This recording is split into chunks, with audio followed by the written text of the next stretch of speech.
Welcome to the show. A British mum of 5 has been charged with an EWC, that's right, existing while Catholic. She used the wrong gender on Twitter and then on television, and it triggered some very, very angry people. We're going to talk about the story from the 10,000 mark above the tarmac with the person involved with the EWC charging. Her name is Caroline Farrow, TV guest and commentator and journalist right here on The Patrick Coffin Show. Don't touch that dial. Uncensored, unedited. Trigger alert. Caroline Farrow's in the house. Don't go away. We'll be right back.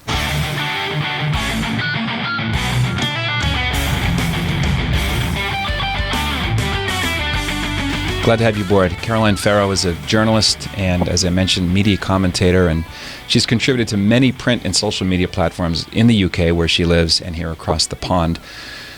Married to Father Robin Farrow, a convert from the Anglican Communion, 5 little ones call her mum. Caroline, so great to finally connect with you. Thanks for coming on.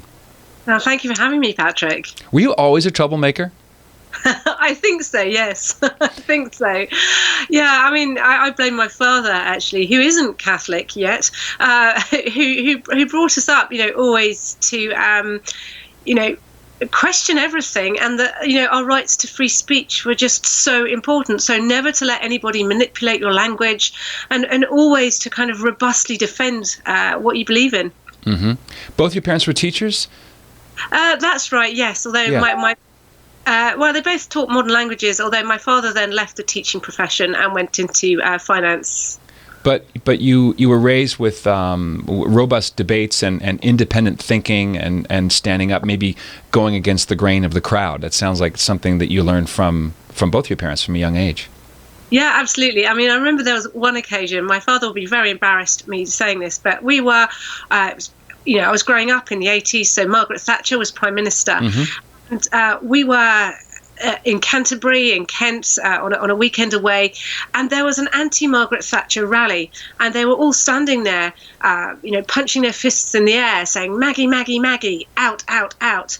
And my father lined up behind them and said, "Maggie, Maggie, Maggie, in, in, in." Much to my mother's sort of shock and terror. No, you're going to, someone's going to punch you. Don't do that. But we were always told, stand up for what you believe in. Are you surprised that this is even a thing?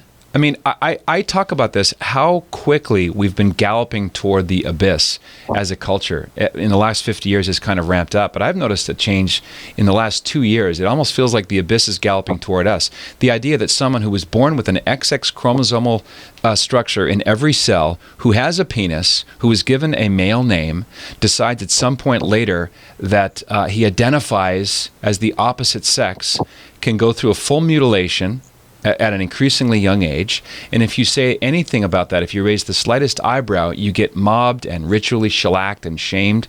It's strange to me that we're even having this conversation.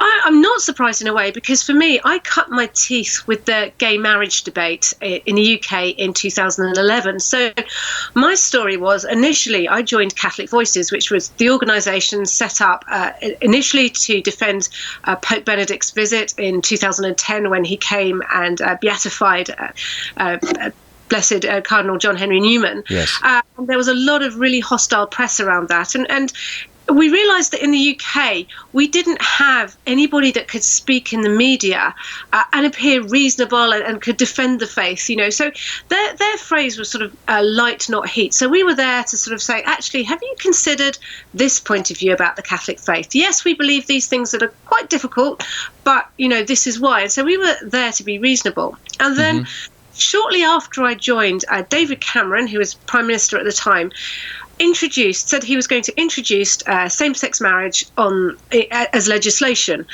And everybody was really taken aback by this, because none of the parties had promised it in their campaigning manifestos.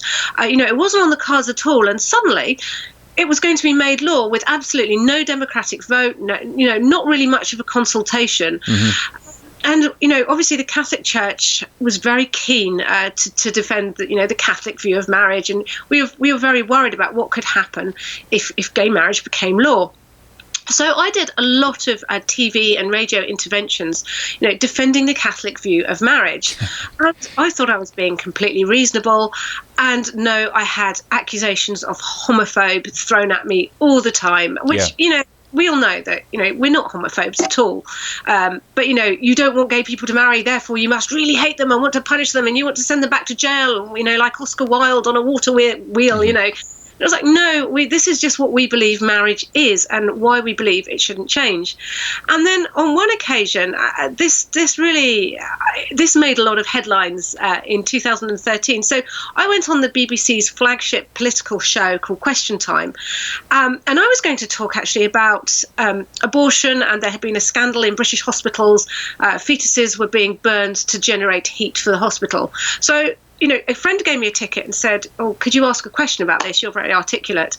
And it turned out to be the weekend that gay marriage was becoming legal in the UK and the first couples.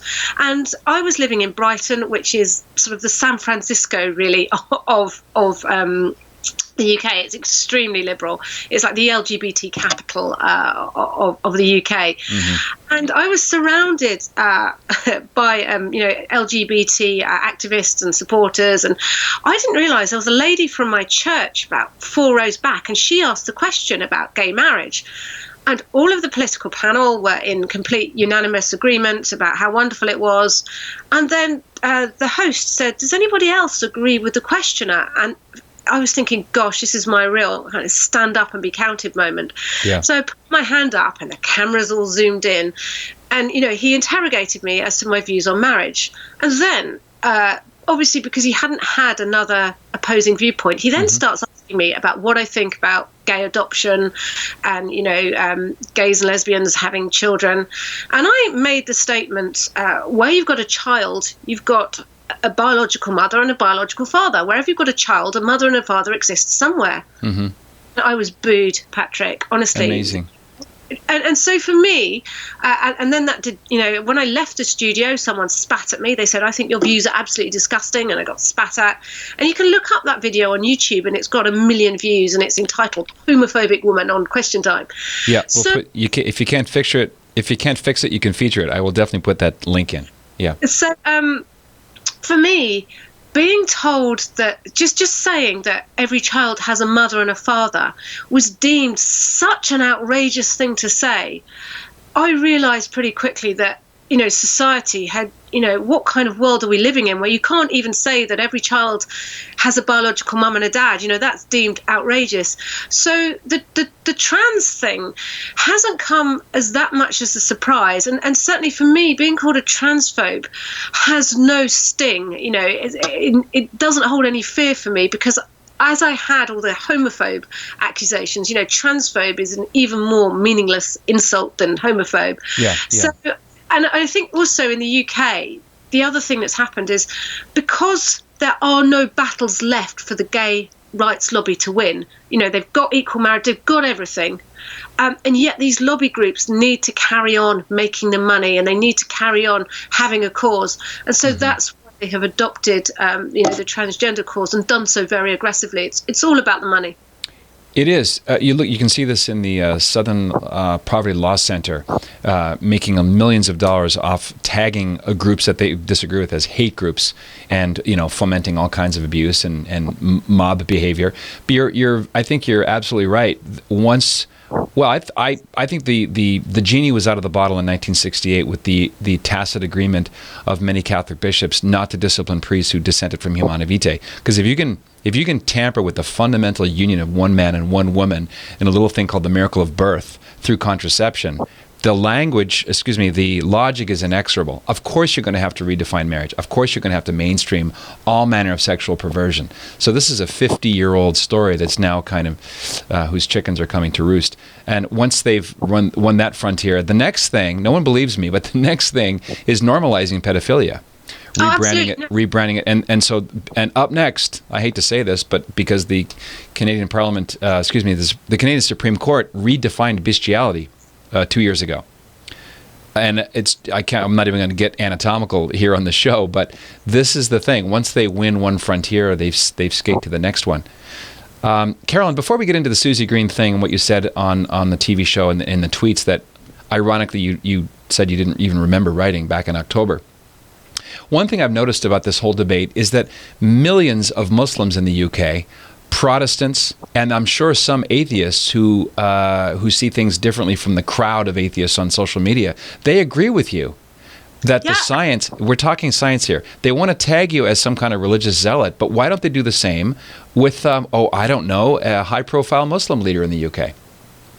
No, that's right. And it's partly my own fault, actually, Patrick, because I'm known as a Catholic commentator. And when all of this was, when I was under investigation by the police, I pulled, I thought, I'm so fed up. Everybody pulls the kind of victim identity card. And I knew that, freedom of belief and freedom to articulate beliefs are protected under the European Convention of Human Rights. It's Articles 9 and 10. And so I said, I'm a Catholic and this is my Catholic belief. Therefore, you can't go after me. But, they weren't having any of it. They said, oh, yes, we can. Mm-hmm. So that's why I pulled the Catholic card. But yeah, they want to write me off as, this is some kind of magical thinking, and well, it doesn't say anything in the Bible, about transphobia. And I just think, well, absolutely everything about our faith militates against the idea of transgenderism, right from Genesis, and so he created them equal, male and female in his own image. Nothing about God creating people, the wrong souls and the wrong bodies, and, littered throughout Scripture, we've got instances of male and female. And the only thing that has changed is that we've just got the medical advances that allow the cosmetic surgery to happen, to allow us to ape the opposite sex. But, there's nothing. And it really irritates me, actually. This is a big irritant. People say, oh, well, the Catholic Church has got no settled teaching on transgenderism. And actually it has. You just need to look at moral theology and you just need to look at Scripture. We don't, it might be helpful if the Vatican were to issue, or the Pope were to issue, some sort of pastoral letter and set this out very clearly. But I don't think we actually need this new teaching. Even Pope Francis, whose weaponized ambiguity has millions of Catholics scratching their heads, I don't know of any pope who has spoken more vehemently against trans ideology, which he says is from the devil. This is a sub-theme of his teaching. But Caroline, even if Jesus was just a nice Jewish man with a lovely mother, and the Catholic Church was a myth factory, at the level of science and anthropology, when people, and you mentioned cosmetic surgery. In this case, a so-called gender reassignment is more a mutilation than a cosmetic surgery. We're talking about removing perfectly functioning body parts or adding some others on, and going through a whole regimen of hormonal. It's a radical thing to do, which puts you into a population base whose suicide rate skyrockets. There's a Swedish study that says you're 20 times more likely to kill yourself. So you're actually on the side of, here's the irony, of mental health of people who are deeply confused and often regret it. I did a 4-episode series on transgenderism, including an interview with someone who identified as a woman for 7 years. The woman's identity was Laura Jensen. The real man is Walt Heyer, and he has an insider perspective on the regret that happens. So this is not just about Catholic dogma and what gets defined and what's in Scripture, right? You're talking on a much broader platform, or base, I should say. Absolutely. And the interesting thing, I think, for me in all of this is that, so I've kind of joined forces with the Hands Across the Aisle group, which, are a group of sort of radical feminists and lesbians who are, reaching out to, conservative Christians and evangelicals and Catholics to say, hey, we may have a lot of other issues that we disagree on, but come on, let's come together on this one, because we can see kind of what a threat it is to humanity. And, it's based on, as you say, anthropology, it's based on science, and it's very interesting as well because, I'm seeing a lot of, lesbians saying, we don't want our children taught this in schools. We don't want our children being taught just specious ideology about male, that male and female can change. And so, there's a lot of people now who perhaps would have been in favor of, LGBT indoctrination in schools who are now saying, whoa, hang on, and public publications like Teen Vogue and a lot of the explicit material they've been publishing have fed into that, and everyone is saying, no, actually, let's let the parents talk to the children about this. You know, when a tennis icon and public lesbian Martina Navratilova has said, famously or infamously, it's not fair for someone who is a man to switch genders, have the operation, and then compete against women. It's an obvious unfair advantage. You see this in wrestling matches all the time, where these males who think they're females crush and injure female opponents. It's obviously not fair. And yet she was shellacked and shamed and mob-stormed on Twitter for her troubles. Yeah, and you only need to look at the picture, Patrick. Have you seen, I think there's a picture of a basketball team, I can't remember which one, and it's got a bunch of girls and then somebody who identifies as a girl. And there's this great strapping sort of, 8-foot chap. Yeah. These tiny, and that's such a good visual depiction of what we're facing here, and you can actually see the unfairness. Sometimes pictorial depictions of things really bring home the reality, and such an effective one when you can see there's a male on your sports team. That is not fair. Right. I've heard a gaffe defined as someone who told the truth by accident in public. It's a political gaffe. Oops. As we record this, just yesterday in Vancouver, British Columbia, Canada's oldest rape crisis center, loses city funding because they refused to accept trans women because of a little thing called sexual assault by these men who think they're women, and so all the hard left trans activists are fighting what would ordinarily be seen of as their sisters, the radical pro-lesbian, pro-abortion forces. But as you say, this issue is changing. A lot of tectonic shifting is going on, and new alliances are developing. It's very interesting. Yeah, no, absolutely. And, in the UK, we're seeing this. We're seeing a lot of women who would previously have been ardent Labour Party supporters, on the left, political left, who are saying, I am never going to vote for this party again, or not least until you get rid of these horrible misogynist men and these men who think they're being so trendy, who are just basically usurping women's positions. So Labour has always been about identity politics, and they've always had women's shortlists and women's officers, and they're appointing men who say they're women into these roles that were traditionally reserved for women, and anybody who speaks up is being questioned and interrogated by Labour Party management and are being kicked out of the party for not following the party line. So yeah, you're right, it's interesting to see the shifts that are taking place. And on the other side of the coin, the Conservative Party, who were always deemed to be social conservatives, there's only been one MP that's been prepared to stick his neck on the line and say, hang on a minute, no, this is really dangerous what we're seeing happening. We're seeing women losing their changing rooms, their bathrooms, their rape crisis shelters, their domestic violence shelters. This is really wrong, and we have to be able to talk about it. And he hosted a meeting in the Houses of Parliament. I attended, and it was full of people who would not ordinarily, associate with him. It was sort of radical left-wing lesbians, and he was subject to a 3-month parliamentary inquiry for was he using the Houses of Commons to promote hate speech, when basically it was a bunch of women saying we don't want men, we don't want men in our spaces. Right. So was that Jacob Rees-Mogg? No. In fact, Jacob Rees-Mogg has been pretty silent on this one. It was David Davis, who is the MP for Wales. Maybe Mr. Rees-Mogg's just happy to see the left eat itself over time. It gets all wrapped up in contradictions. I think American and Canadian listeners and viewers of my show scratch their heads a little bit about the different ways that British law handles free speech. There is no First Amendment in UK jurisprudence, but there is a tradition of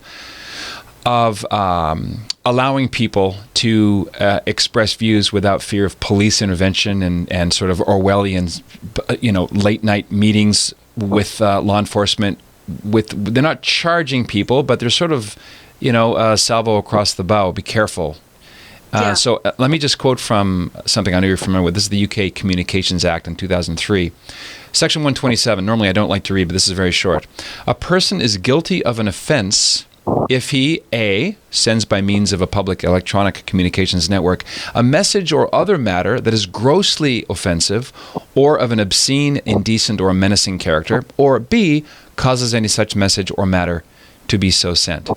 A person can also offend under Section 127 if, for the purpose of causing annoyance, inconvenience, or needless anxiety to another, he, A, sends by means of a public electronic communications network a message that he knows to be false, B, causes such a message to be sent, or C, persistently makes use of a public electronics communications network. Now, someone who's convicted of such an offense can either suffer a big fat fine or be jailed up to 6 months.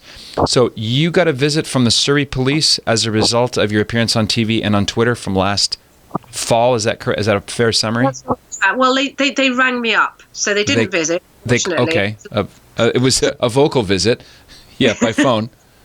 Yeah, and I was lucky because there's been another mother who got arrested in front of her breastfeeding 2-year-old and her 10-year-old who's got autism, and she was arrested and put into a police van and put into prison for 7 hours and not given access to any sanitary products, and all because she'd supposedly misgendered an activist, and she'd also used their dead name. And it was well known who this activist was. They've been after me, he's been after me.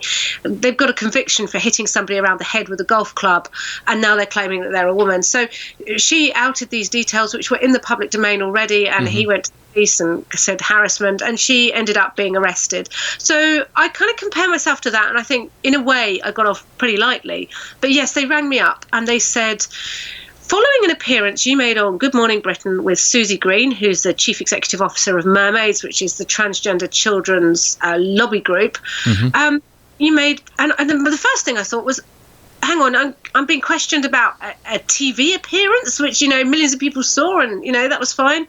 You said you made a series of tweets in which you misgendered Susie Green's daughter. Now, I have a cleaner on my Twitter account which deletes everything after 2 weeks, simply because, you get activists trying to take things out of context. So now I've got a tag team 24/7. But, so I couldn't remember what I'd actually said. And I remembered criticising Susie Green. I do remember criticising her, and I'm very open about my criticism towards her. But I couldn't remember exactly what I'd said. I thought I'd probably said something about the way she took her son over to Thailand to have sex reassignment surgery. At the age of 16, for people who don't know. Yeah. This is Susie Green's son. Jack is now called Jackie, had total penile removal, that the mutilation surgery in Thailand at 16 years old, because it's illegal under UK law. And by the way, I've just found out it's also now illegal in Thailand. They've moved it to 18. And not only that, Patrick, but she took him over when he was 15 because he had the surgery on his 16th birthday. Oh, I see. So I criticised that, and I thought, gosh, okay, so I've misgendered. And I thought, this is ludicrous, because for me, if somebody's got a penis and testicles, then they're a boy, and you cannot change the way that I think and the way that I feel. And it was probably inadvertent in a way, because she's taking her son to become a woman, so he's a son, he's a boy, and this is what I thought I had done. Yeah. The police were very aggressive, and I went through the provisos of the Malicious Communications Act, as you just have, and I said, well, nothing I've done falls under that. And they said the Crown Prosecution Service, so like the public prosecutors, asked us to come in and have a taped interview. So what that means is that they were suspicious that I had committed a crime, and they needed to come and question me under. And so when that happens in the UK, you need an attorney, or as we would call it, a solicitor, who listens to the questioning and stops them from going off on deviating, because they're trying to get you to incriminate yourself. Well, Carolyn, couldn't you, just to quickly interrupt, if you didn't have a solicitor, as you obviously didn't when they called you, could you have said, hang on now, I want to have my solicitor present before you ask me any questions at all, on the phone or in person? Because if you made some self-incriminating statement, they could immediately have you arrested, correct? No, so not on the phone, but by law, when you're interviewed under caution, as I was going to, you must have a solicitor. Well, it's not mandatory, but you can get a public defender for free. Okay. So the police were trying to browbeat me into having one of their public defenders. And normally, so they were saying, we need to book you a duty solicitor. And I said, no, I want to get my own. And they said, no, let me book you one now. And I said, no, I want my own solicitor. And she said, well, it's much easier if I book you one. And of course, I didn't want one of their public defenders who's got links with the police force. Trust us, we're the authorities. Exactly. And I thought they're going to pressure me to accept a caution. Now, and a caution is where you admit you've done something wrong, you've done something criminal, and in order to kind of wrap it up quickly so it doesn't go to court, you get an official warning. And I thought, I'm not going to accept that because I haven't done anything criminal. It would mean that I couldn't fly to the US because I had a criminal record. I'd have to then go and see the embassy and explain. And it would also mean that I do some volunteering in the church, I work with children, and it would show up on my criminal record check. So I thought, I'm not going to have a duty solicitor who's going to pressure me to, I want my own guy here, or my own woman, whoever. And she then turns around to me and says, well, if you do not turn up, then a summons will be issued and you will be arrested. And I was like, whoa, I'm just trying to process. You've just told me that I've committed a crime for using the wrong pronouns. I'm just trying to get my head around on what grounds, you think this is illegal. And now you're telling me if I don't come in, I'm going to be arrested. And, later on, Surrey Police, because they got so much backlash over this, they said, we invited a woman to come in for a voluntary interview. I thought, no, it wasn't voluntary because you told me if I didn't. Yeah, voluntary except for the threat of jail. Arrest. Quite. So it was quite threatening, and in the end, because I know the jargon, I said, look, I feel as though Susie Green is using the police force to harass me, and I'm feeling quite alarmed and distressed. At which point she backed off and said, well, okay, you can call me next week with your lawyer. And I did say to her, I said, look, I'm not threatening you, but I said, I am a journalist, I am quite well known. There could be some, are you going to talk to the press about this? There could be some pushback. And she said, no, we're not going to talk to the press. And I thought, well, actually. Well, surprise. Shocker. They're not going to talk to the press about what they're doing to you. I didn't see that coming, Caroline. Go ahead. So I thought, no, actually, I will. And so I put the phone down, and I had an article to write that evening. It was my press deadline. It was really difficult to concentrate. And, I was supposed to be writing something about marriage and 4 weddings and a funeral, that movie. And I sort of managed to bang it out. And then I thought, do you know what? I'm going to say something on Twitter. I'm going to say something because I was so angry about this. And it was me actually being very, very vocal and saying this is outrageous. That created, the headlines and the pushback.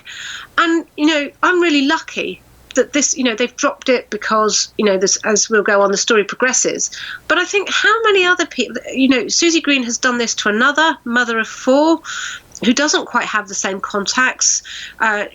Someone from her organisation has actually, this is incredible, Patrick. She has prosecuted a transgender or transsexual woman for being transphobic. You can't make it up. It's Orwell meets Wells meets Monty Python, except that they're deadly serious. And so for me, it's been, I'm very lucky that Surrey Police, a spotlight was shone on the police, and there needs to be questions asked in Parliament about this, and something needs to be done. We need to push back, because actually, imagine if you didn't have the access to the journalists that I do and the lawyers, and you're just like a normal, ordinary person, and you're worried that, you're going to lose your job, your husband's going to lose his job, she's trying to browbeat people into silence, into sort of saying, oh gosh, okay, I better not say this. And so this was all about, Susie Green trying to send a signal that, if you do this. It sounds like the very bullying she seeks to condemn in people who would bring harm to her son, now called Jackie.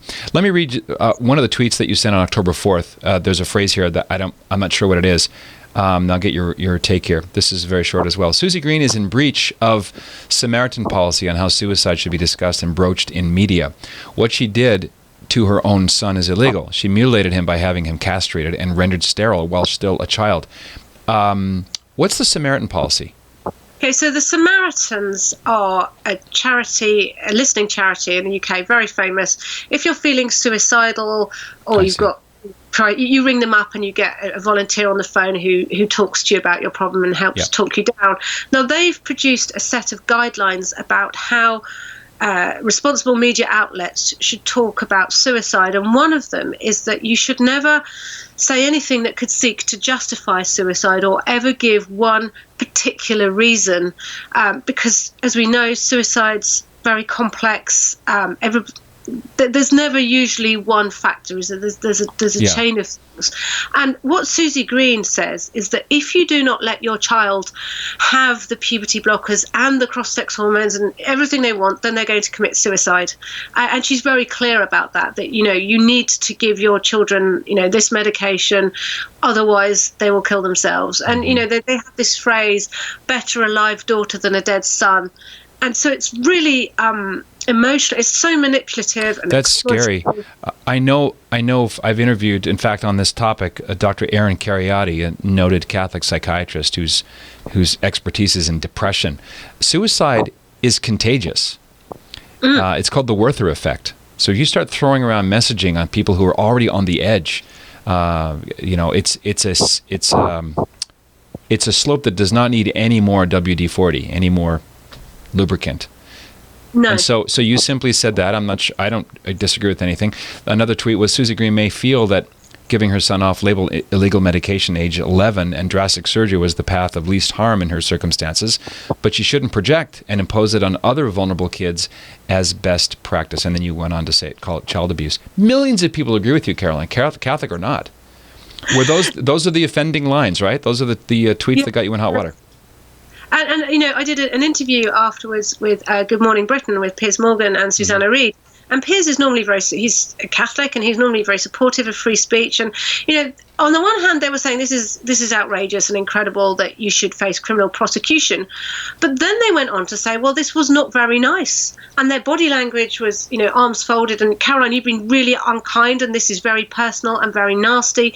And you shouldn't have said it. And, where's your empathy? And I was thinking that, the reason that I used these terms, and, Patrick, what was really funny about this was that, so I didn't know what tweets I'd said. I'd been told that I'd misgendered. And then live on a BBC show, Susie Green outs these tweets and she puts them on an official mermaid statement as if to say, look what she said. Isn't it terrible? And I was thinking, yes, this is glorious. Let people see what I've said. Let's engage with this. Yeah. More sunlight, please. And what Piers Morgan didn't seem to like was, he said it was inflammatory and not kind and not nice. And they obviously didn't want to talk about child castration over people's cornflakes. But I used the word castration because this is what happens when this surgery has taken place. The testicles are removed, the penis is inverted, an open wound is created that the body's always trying to heal itself up, and it has to, be dilated. And the child that has this done is subjected to a lifetime of surgery, of medication, of medical intervention. So let's actually talk about the reality, because there are so many euphemisms. It's bottom surgery and top surgery. No, it's not. It's double mastectomy, and gender affirmation surgery. And this is all wrapped up as something, fairy tales and unicorns and glitter. It's very similar in a way to the abortion industry and how they try and sort of use clinical terms to obscure the reality of what's happening. Same with slavery. Yeah, The dehumanization of the victim. So, I thought actually we need to be very clear. And if you look up the word mutilation, a mutilation is permanently removing or disfiguring or, permanent scarring. So let's call this out for what it is. And although it seems tough and brutal, the words are tough and brutal. And, I also said, and this is, if Susie Green were a mother of a trans child who kind of kept out of the public eye, then I would not have said, I wouldn't have searched her out and said it. But the thing is, she's a public figure, Patrick, and she continually uses the example of her child to advocate for other children. And what I can't believe, if you look up on YouTube, I'll try and find you the link. So there's a documentary she did all about Jackie's journey. And there is one section, Jackie was a bit like Jazz Jennings, where they're talking about the fact that because they've been on puberty blockers and cross-sex hormones, which, by the way, in the UK, you cannot get cross-sex hormones until you're 16, but this child had them aged 12 or 13, all the genitals are shrunken. Yeah. So there isn't enough material to work with. And Susie and her mother are discussing this and saying, he doesn't have much to work with. Yeah, I've seen it. It's like a mildly amusing moment. It's pretty shocking. I'm going to put that in the show notes as well, unless someone has taken it down. You just stole one of my arrows. Yeah, I was going to ask you about that clip. Sorry. Yeah, no, this is a mother using her child for an agenda. And it's a permanent, the mutilation surgery is permanent. And among its effects is the inability to ever engender more human beings as a result. You can't be a father anymore. No, you can't be a father, and you can't, there's concerns about atrophy. And I learned recently that the younger this is done, you need to repeat it sort of every 10 years or so. You need repeat surgeries, and because there isn't enough material to work with, they end up having to use bits of the bowel and the colon, and eventually the individual could end up with needing a new bowel. And because this is so new and so radical and it's not been done before, Jackie boasts that her child was the youngest ever person in the world to have this. Susie does. Yeah, she does. Yeah, you said Jackie. You meant Susie, referring to Jackie? Yeah, okay, gotcha. That Jackie was the youngest ever person to have this done, and so we don't know what the long-term effects are going to be. It's never before been done. I find it profoundly shocking, and it is abusive. Actually, it is. And people were in the 21st century. You've got the media saying, more cross that I've not used nice words than the actual gruesome deceit. 100%. Douglas Murray's talked about this. If you say that two Muslims yelled Allahu Akbar and beheaded Lee Rigby in England in broad daylight, you're a Muslim, Islamophobic, and you're divisive. He's just using language that accurately describes the event. You're getting shellacked with the same brush here. Yeah, absolutely. And I'm not in this, generally, I like to think of myself as nice, reasonable. I wouldn't go up to a trans person and say, hey, you're a man, or hey, you're a woman. And I wouldn't be rude or offensive. Well, let me ask you, what is your attitude? Do you hate them? Are you afraid of them? How would you summarize your approach, your attitude toward people who've got trans, before or after the procedure? Okay, one of actual profound pity and compassion, because I know that there are people who feel that the only way that they can kind of get through life is to do this and to resemble the opposite sex. But the big elephant in the room here is that most of them don't pass. So the people we see on the media who are very, they do pass, and that's because they've got money and they can have the facial feminization surgery, and with enough money, probably in a headshot you can pass, although whether or not you pass when you're walking and your mannerisms and every yeah. But I feel sorry for people because most don't pass. Many they're living with that dissonance of what they look like and what they want to be, and perhaps and who they are on the inside, so that or who they feel they are. They know that they're a biological male or a biological female, so they're living with that dissonance, and they know that in some way they aren't ever going to be the same as the sex that they want to be. But at the same time, I would not, I'm not trying to strip people of their dignity or their humanity or their basic human rights. And what this current crop of activists are doing are making life really difficult for those people who just want to kind of, go about their lives quietly. I mean, there is a really important issue about, changing rooms and locker rooms and rape crisis centres and prisons, and also on the NHS you have transgender women wanting to perform smear tests on women, and it's all about their own validation. But generally I don't harbour any hatred or, fine, I can't walk in your shoes and I can't imagine what it must be like. So actually, you have my compassion, and you have my pity, because I don't think it can be, I suppose nice is too mild a word, but it's not a kind of healthy way to live. There's always an inner conflict. Sure. It's not. But when we're talking, when we're talking about vulnerable women, and when we're talking about children, and I've heard in the States there's 12 and 13-year-olds, having mastectomies, and when I've spoken to mothers, I spoke to one mum who was just beside herself that her beautiful daughter in her 20s had a double mastectomy, had male pattern baldness, and had been told to cut herself off from her parents because they wouldn't affirm her and was toxic. My sympathy and my heart goes out to those parents, actually, as well as the children, because I think in 20, 30 years' time, there's going to be a flood of lawsuits when people begin to realise what was done. Patient remorse. I think that's coming. It's coming as well. Walt Heyer has already said it's begun, because it takes 7 to 10 years in his anecdotal experience, and this is backed up by doctors I've talked to. 7 to 10 years.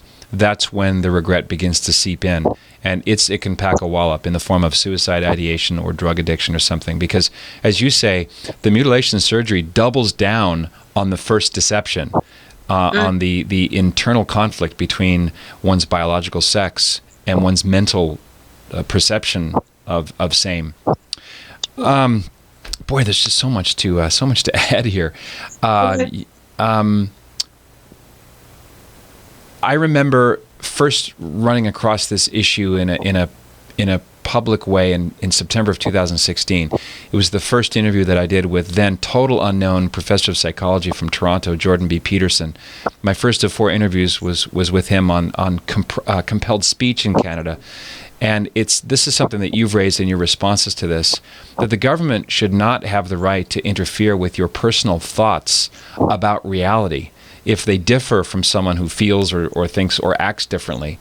That seems to be is what's at stake. You're not calling for any unjust discrimination. You're not calling for shellacking or shaming or even quarantining. Just the ability to express yourself without fear that some police outlet is going to give you a call. Yeah, no, absolutely. And the thing that we all have to remember, and you probably covered this with Jordan Peterson, is that we can have our own ideas about identity, because all of us in life, we're searching for our identity, aren't we? What it means to be human and how we relate to each other and the rest of the world, and how we are in relation to that.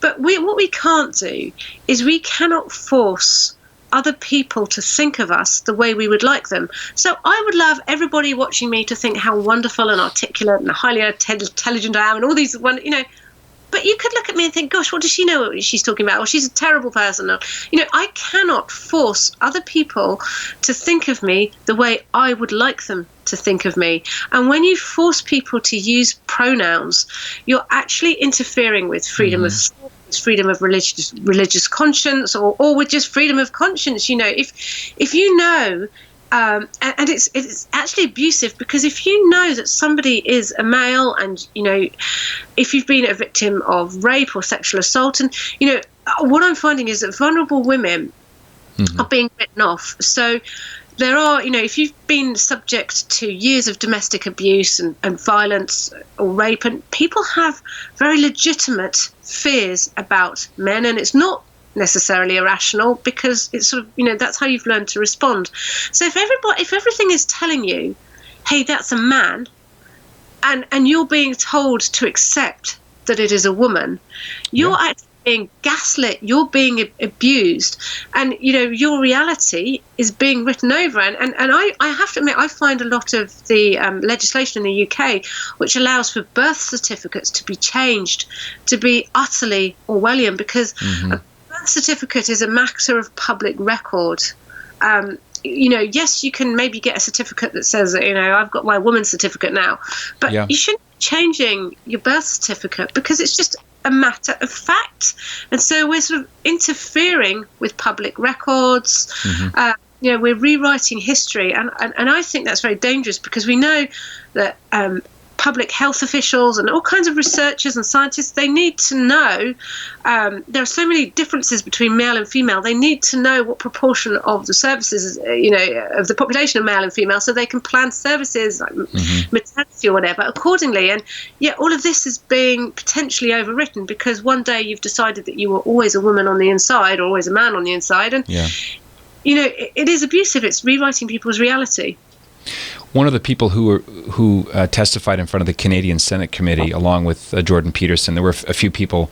They were not people of faith.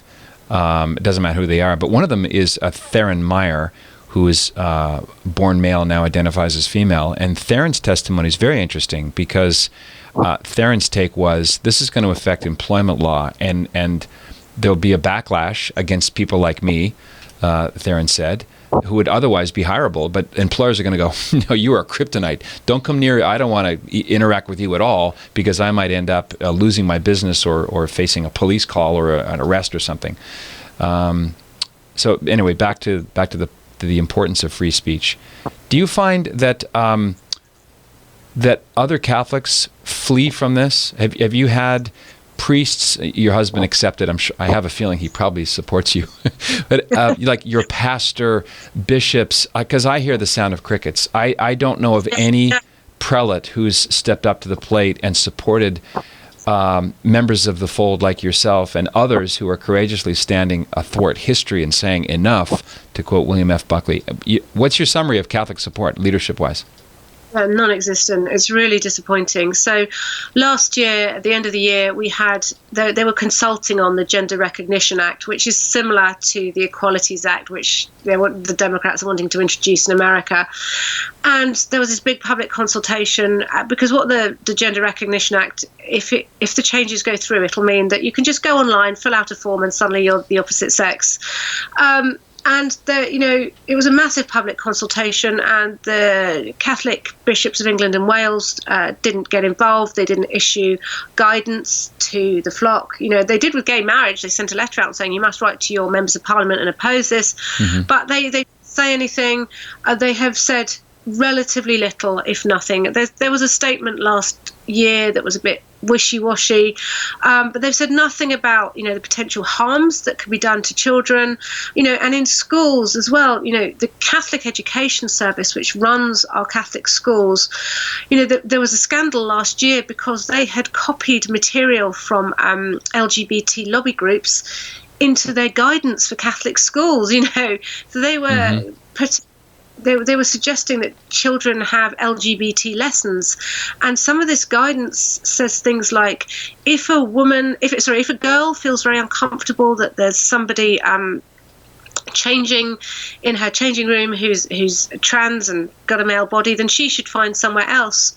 And one of the things I found really quite disturbing was, a couple of years ago, when I first started talking about this, a Catholic teacher on Twitter berated me. And I said, look, I'm a mum of a teen who feels very uncomfortable around boys, with a boy changing in her area. And they said, why have you taught your daughter to fear and hate? And it was like, no, this is natural boundaries.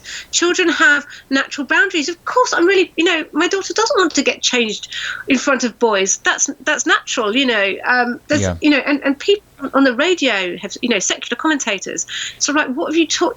And I'm saying, no, this is natural boundaries. You're trying to, force children to, transgress their natural boundaries. And then you've had Christians sort of say, oh, but it's all about compassion and love and understanding. Yeah. It's like, well, where is compassion? And, Father James Martin, he said on Twitter, it's about the human rights and dignity of people to choose where they want to go to the loo. And I was like, well, what about the human rights and dignity of my children not to have males in their restrooms? And, I got a night of hate. And so people, it's this old thing of taking a Christian ideal of compassion and love and making it all about fuzzies and feel goods. And that seems to, because the bishops haven't said anything, I think the laity are slightly at sea, and they're not really aware of the wider issues and of what is happening, of what could potentially be happening in schools. The one irony here is that transgender dysphoria afflicts less than 1%, half of 1%. If you only watch American cable TV shows and dramas and watch ads, you would assume that every second person that, either you or I are trans somehow, Caroline. But we're talking about a very, very, very small proportion of the population. If you compare that to the push in 16th century England to allow Henry VIII to get his divorce, it was also a very small proportion of bishops and laity who spoke up, right? John Fisher and St. Thomas More. After that, sound of crickets. So there's nothing new under the sun. No, that's right. And I wonder whether or not, I'm being charitable, I think perhaps the Catholic bishops don't really know what's at stake here. They're not following the issue. I spoke to someone quite senior in a Catholic school the other day who said, look, I don't really understand the issue, and I don't think they really get it. But it's important that they do grasp it, because Catholic women are vulnerable, and this affects religious freedom. Jewish and Muslim women who want to, have women-only swim spaces and changing rooms, and that's all being eroded for them too. And in Catholic schools, children being taught that sex is fluid and sex is something that you can change. Yeah. Actually, and this is why goes back to the castration and the mutilation language, because actually, no, this is what's involved in this. Children are just being given notions about that sex is all about feeling, and it's something you can change. And that, you talked about social contagion and suicide. Well, of course, this is happening with rapid onset gender dysphoria. Yeah, so 100%.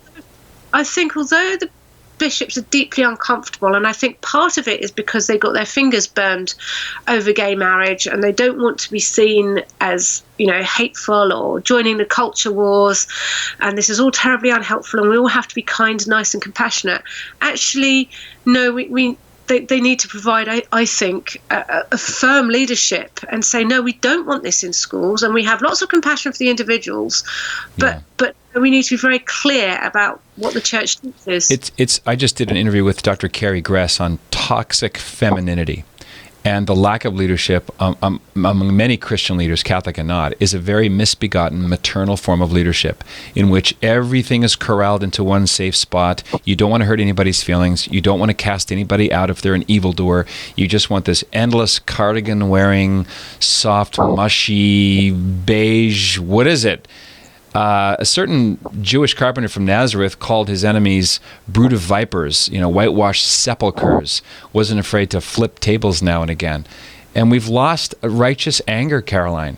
Everything's about sorrow. Bishops put on shows of massive sorrow.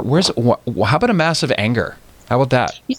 No, I completely agree with that, because we should be angry. What would Christ say? What would Jesus say? And I don't like doing the what would Jesus do, right. But the wide scale sort of mutilation of children and abuse of children, and as you said at the beginning, this does tie into a pedophile agenda. So one of the advocates, Peter Tatchell, who I had to debate on television the other day about sex education in schools, he actually once Just for wrote, people who don't know who Peter Tatchell is, we're talking the stereotype anti-Catholic zealot who wanted Pope Benedict arrested when he came to England in 2010, right?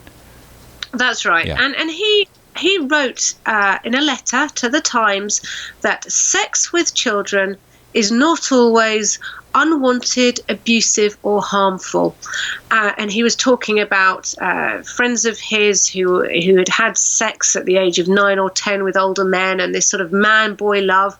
And he wrote a chapter of a book that got included in a book about paedophilia, supporting it. He had links to something, the paedophile information exchange. And this is, if you start eroding boundaries, children's boundaries about getting changed, and then, if you say, well, children at the age of whatever, some of the stuff's crazy. You hear people saying, oh, my 4-year-old knows is trans. My 4-year-old knows they're in the wrong body. If you're saying that a 9, 10 or 11-year-old can consent to puberty blockers and then cross-sex hormones and, can consent to being in the wrong body, then of course it stands to reason. What else can they consent to? What if the 6-year-old said, Mummy, I identify as a Trump voter? Oh, they'd be publicly shamed, wouldn't they? Of course. A video on Facebook, but no. So I think Catholics do in the UK. You see, we're all terribly nice in the UK. We don't have the same kind of trenchant trenchant politics in a way. We're all terribly nice and we're all terribly compassionate and we all want to live and let live, and that's a good thing.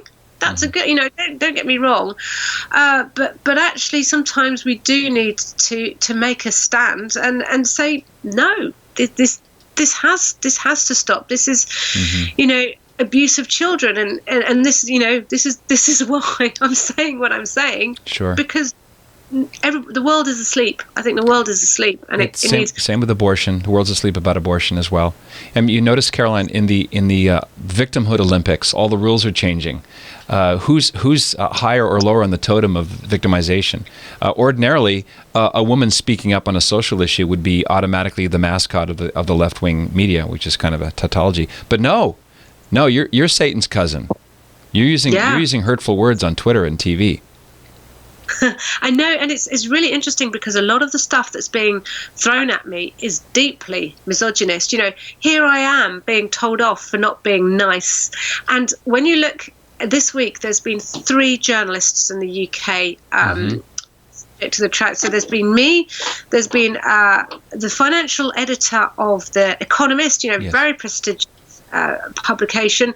She's had an advert taken out against her. She's there's a campaign to have her sacked because she's transphobic, and there's another female journalist from The Telegraph, Joni Walsh. She got evicted from an event that Susie Green was holding. She was there as the press, and Susie Green said, "You and these lesbians are making me feel uncomfortable. You've got to leave." I mean, that's hysterical. Isn't that homophobia? Come on, Susie. Lesbians were being ejected from an LGBT event. But the male journalists who've spoken out about this, so in the UK you've got, there's a guy called Andrew Gilligan, a very well-respected reporter for the Sunday Times. He's written a lot. There's been no action taken against him. There's another chap, Rod Liddell, and he went even further than I did. He said Susie Green should be in jail for child abuse. And all the male journalists who are speaking out about this, they're not being got at, and it's like the women are being told off for not being nice. And my husband, it's really antediluvian actually, because people have tried to go after my husband because they just assume that he must automatically share my views and how dare he, and and it's like you can't, holding a man responsible for his wife's views. It's just crazy. Man, it just doesn't compute. Have you plans for the next round? What's in your pipeline? Here's what I meant to ask you.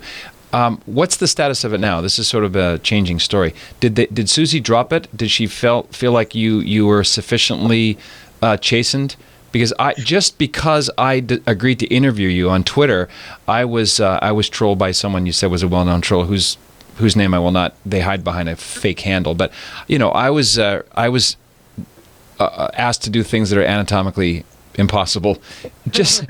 And I see the things that Twitter doesn't censor, the things that are allowed to stand, and it depends on where you stand in the victim Olympics. Yeah, absolutely. So, and the one thing, I've talked about this a lot. I have been subject to the most hideous trolling campaign, and things have been said about me, sectarian things, anti-Catholic things. I've been sexually humiliated with anti-Catholic insults in a way that is quite frightening. I can't repeat it, Patrick. It's just so awful. But sort of sexual threats, sexual humiliation, all with sort of Catholic insults thrown in. And this man talked about disfiguring my face with acid and disfiguring my children's faces with acid. Yep. And the police, and he outed all my personal details, my children's schools. He outed the details of an ex-partner and said that he was going to contact him, to find out my sexual history. And the police said to me, "Have you been talking about transgender issues on Twitter?" It's like, real victim blaming. Victim blaming. Wow. They haven't taken it. They interviewed the guy that they knew it was, but because there wasn't enough, it was very, very, very strong circumstantial evidence. But in order to take it further, they'd have to do the forensics, IT forensics, and they just weren't motivated to do that. So he's continuing. So one of the things I'm thinking about doing, I'm certainly taking legal advice in terms of what to do about the police, about the fact that they haven't gone after this chap. The police have actually offered to meet with me to talk things through, because I think they realise that they really misfired here. Susie Green, I don't know what the answer is going to be there, but she's doing this to a number of people, and we're considering what our next steps are going to be. And the police said that because Susie Green, so she told a number of different media companies that she was dropping the charges, but she never told the police. So the police, we had this farce where everyone was saying, well, she's dropped the charges. And the police said, well, we can't tell you she has because she hasn't. But by outing the tweets, the moment she outed the tweets on the BBC, it meant that I could never get a fair trial. She prejudiced that. And the police said to me, well, actually, Susie hasn't gone about things, perhaps the way we would suggest. Caroline Farrow, your willingness to put yourself in uncomfortable situations for simple truth that nobody thought controversial as 5 years ago is a wonder to behold. I want to thank you for carving out time. I know you're like a little piece of piranha food now with people wanting to speak with you. I'm happy to highlight this and honored that you've spent time to tell the whole story unfettered. And I want to give your Twitter handle. If you want to follow Caroline, I recommend that you do. I do. It's at @CF_Farrow. Like marrow, but with an F, and carolinefarrow.net is your website, right? Your blog, all things in one place. All right, well, thanks for being a gift. And if you want to come over here as a refugee, we've got friends who can sponsor you. And excellent, marvelous. Tongue half in cheek, right? Well, no, I'll come and have refuge. Well, in the meantime, a grumpy Lent to you and your family, Caroline. Thank you. Appreciate it. Godspeed.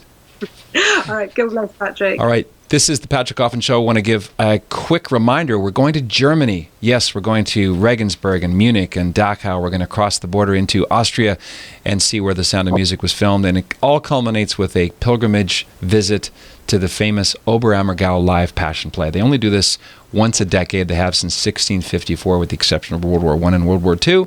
It's on a lot of people's bucket list. And join myself, my dear wife, and our fantastic spiritual director, Father Willie Raymond, who's running the cause of canonization for the Irish-born priest, Father Patrick Peyton, famous for the phrase, the family that prays together stays together. There is $100 off as an early bird, so don't pay the procrastination fee. That goes away the end of April 2019. This is May 17th through 25th, 2020. Go to patrickcoffin.media/pilgrimage. In case you didn't have a pen, I'll say it again. patrickcoffin.media/pilgrimage. In the meantime, be a saint. What else is there? Hey, this is Patrick Coffin. If you like what you see and hear and you want to see and hear more, consider joining Coffin Nation as a full member. Just click right here and find out more about what that means. Nipsey, my fedora. That's Coffin Nation, the world's largest online community of culture builders. Click right here. See you on the inside.